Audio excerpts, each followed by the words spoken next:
కొంతమంది చేసే over action చూస్తుంటే చాలా కోపం వచ్చేస్తుందండి. పిల్లికి బెచ్చమేరు కానీ ఇలాంటి ఓవర్ యాక్షన్లు మాత్రం బాగా చేసేసి బిల్డప్లు ఇచ్చేస్తారండి. అది మాత్రం నిజమేనమ్మాయి.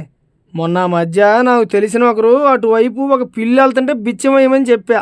అసలు ఒక్క రూపాయి కూడా ఇవ్వలేదమ్మాయి. చెస్ నువ్వు ఒక్కడివి, అది సామెత అబ్బాయి. బెచ్చమేయమంటే డబ్బులు వేయాలని కాదు. నీకు అర్థమయ్యేలా చెప్పాలంటే ఎంగిల్ చేత్తో కాకిల్ని కూడా తోలడు అంటే సరిపోద్దేమో. అట్ట కాదమ్మా, అసలు ఎంగిల్ చేత్తో తోలితే మంచిది కాదు కదా. పెట్టేదేదో మంచి చేత్తో పెట్టేస్తే మంచిది కదా. సర్లే నువ్వు నీ బ్రెయిన్. ముందు దేని గురించి చెప్తున్నానో ఆ విషయం ఇప్పుడు చూపించేస్తాను, చూసేయండి మీరు కూడా.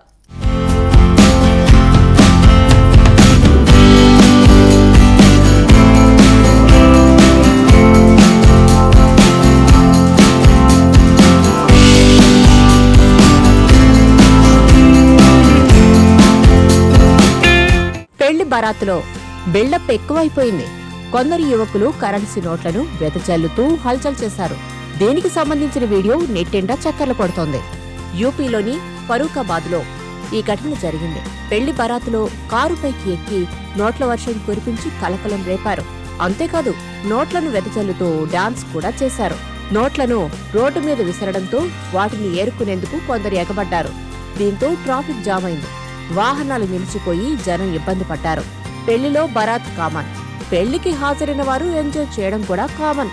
కానీ అలాంటివి ఫంక్షన్ హాల్లో చేసుకుంటే ఎవ్వరికీ ఎలాంటి ఇబ్బంది ఉండదు. వాళ్ళ ఎంజాయ్మెంట్ కు ఢోకా ఉండదు. కానీ ఇలా నడి రోడ్డు మీద కార్లో వెళ్తూ డాన్స్ లేస్తూ నోట్లను విసిరేస్తూ ఓవర్ యాక్షన్ చేయడం చాలా మందికి ఇబ్బంది అయ్యింది. దీంతో పోలీసులు వారిపై కేసు నమోదు చేశారు. నెటిజన్లు మండిపడ్డారు. డబ్బులు ఎక్కువైపోతే ఏదైనా ఆశ్రమానికి ఇవ్వచ్చు, లేకపోతే దానం చేయొచ్చు, గాని ఇలా చేయడం ఏంటని ఫైర్ అయ్యారు. ఈ చర్యలు కరెన్సీని అవమానించడమేనని దుయ్యబడుతున్నారు.